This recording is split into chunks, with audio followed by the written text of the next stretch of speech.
Hello, YouTube. How's it going? So I got Battlefield 3 today, finally. And so as I got Battlefield 3, I decided I would make my first thoughts and gameplay footage of it so people can check it out and decide if they want to get it or not, or if they've already got how to do something, although I really don't know how to do a lot. Uh, Information on the game. It comes in two discs. It comes in one for single player and one for multiplayer and co-op. It for 1.5 gigabyte, you can make it entirely HD, which I did because I have a 250 gig Xbox, and I have plenty of extra space, so I did that. If you played the open beta, you already know that it's a lot easier to get kills than in Battlefield Bad Company 2. Because that was the main problem I had in Bad Company 2. It was a little bit harder. I'm a little bit better at this, but I didn't do that good in the beginning. I failed pretty hard in the beginning, but I get a little bit better. And as the game just came out, the servers are a little bit of crap right now, but they will get better over time because, that's the way it is with every game. A lot of games, at least unless it's like Call of Duty, because they know everybody's going to be playing it and they want to have it well supported. But a lot of games are like this where the servers are complete crap, so I didn't have the functionality where I could just keep on recording because it was just a little hard. Plus, Battlefield games are a good bit longer than Call of Duty games, so I was getting a little bored. So, hiccups again? Why do I always get hiccups when I'm recording? Oh well, whatever. So, anyway, yeah. So, since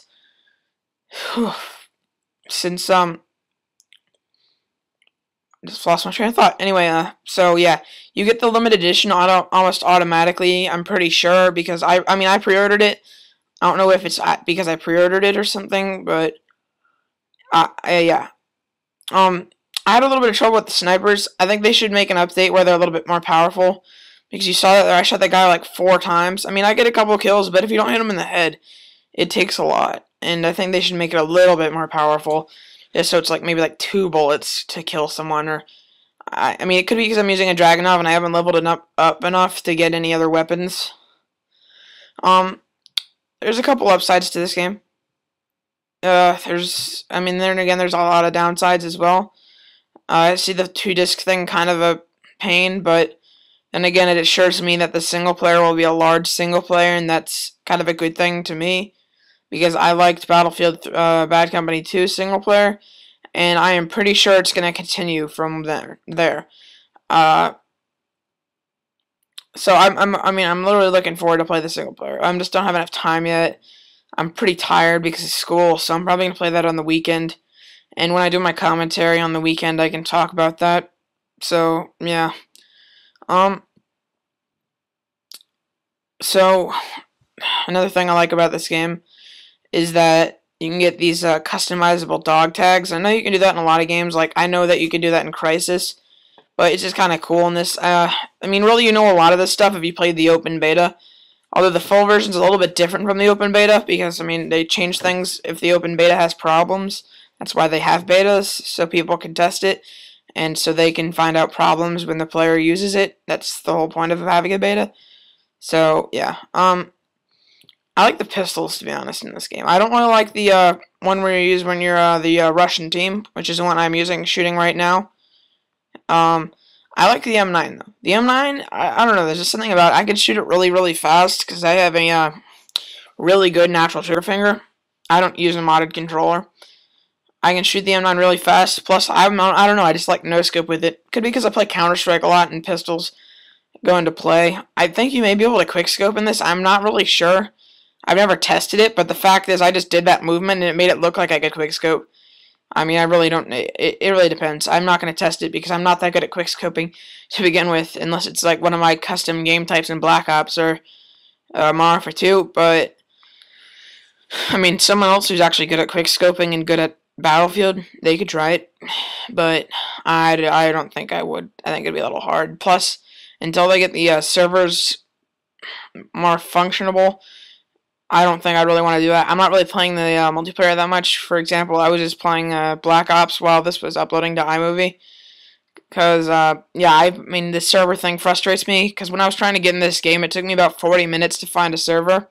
and I'd lag out sometimes, and it's just awful. I mean, it's because the game just came out and everyone's trying to get onto it, but yeah. The game's all right, graphics wise. If you get the HD thing, it looks really nice. Although after I transfer this to iMovie and back to my dashboard and back to YouTube, I'm sure it will just not even look close to HD. But believe me, when you're playing it, it looks real nice. So yeah,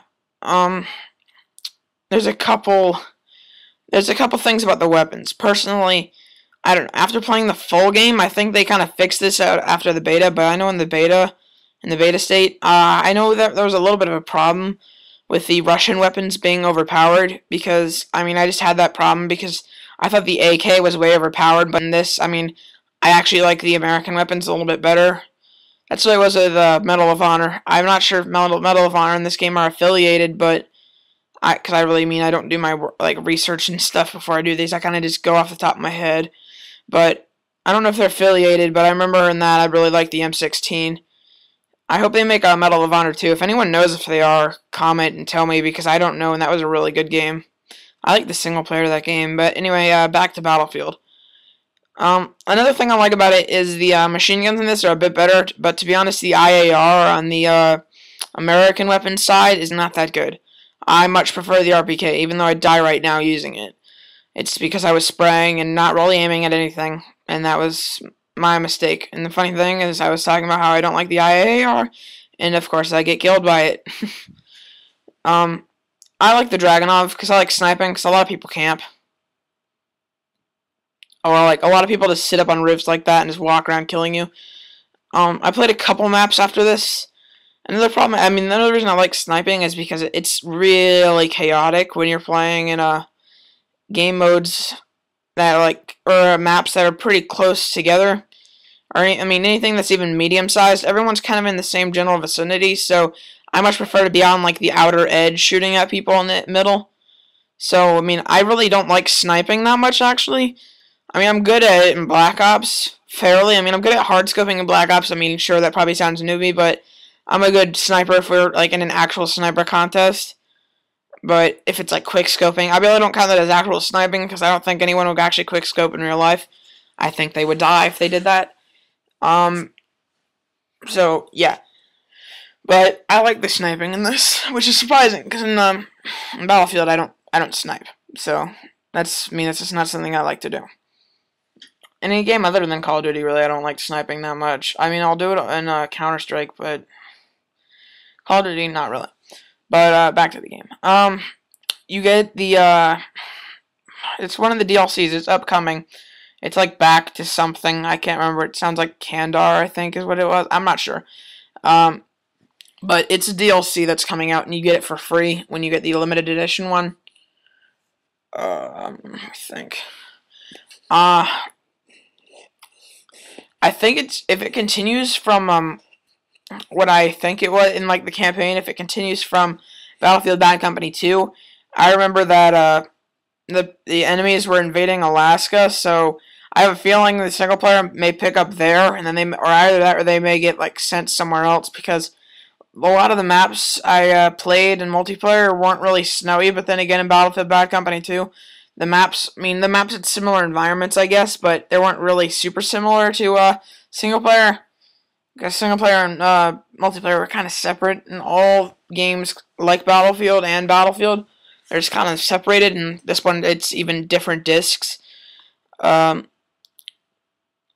And the one cool thing about this is I really like the RPG in this. It's a lot better than the one in Bad Company, but I don't get any kills with it, but I've gotten a lot of kills with it. It's a lot better than the rocket launcher you get on the Marine side, but I don't know. It comes with a lot more shells than it did before, I think. At least I didn't use it that much than in Battlefield Bad Company 2 then. Another upside to this game I think that's really great is the fact that you can vault over stuff. I find that really helpful. Really good for quick movement. If you want to instead of having to run around something or break the wall, you can just run straight through stuff and just jump over it. So I think that's pretty helpful. Um, so yeah, I mean, you can see there the dog tags a little bit, like every once in a while when I die. So yeah, submachine guns are alright. There's a lot of weapons you can unlock. I think there's like a good bit more than in well, actually not Battlefield, but I guess I'm comparing a lot to Medal of Honor because there's a lot more. But yeah, I mean, the game's pretty good. I like it. There's a lot of good maps. The vehicles are nice too. I guess that's one of the things that a lot of people were looking forward to. To be honest, I don't think the vehicle setup is a lot different from Bad Company 2, but I mean it's still pretty fun, and they're really helpful on big maps because like even if it's just like a tiny little vehicle, it's still helpful because you can like drive really fast across the map or drive somewhere where you can get into position. Like what I like doing is whenever I'm using a sniper on a map where there's water, I use a boat and I just drive out into the middle of the ocean and then snipe at people, and like no one ever sees me, and it's really nice because I mean I have no enemies dealing with me. The only thing that's really annoying is when someone spawns in my vehicle, becomes the driver, and then drives me off back to land, and that's annoying. Especially when they like drive onto shore and then I can't get back in the water. But I guess I mean I probably shouldn't join a squad then or something if I want to do that. But I'd say the game's pretty good. Overall, if I'm gonna score it, which I think I'm gonna start doing whenever a new game comes out in my first look, I would say right now at the moment I would probably score it 8.5, maybe out of 10, just because there are a couple problems, but I think they'll fix them. And overall, it's still a really good game. So I think you should buy it, like, and comment.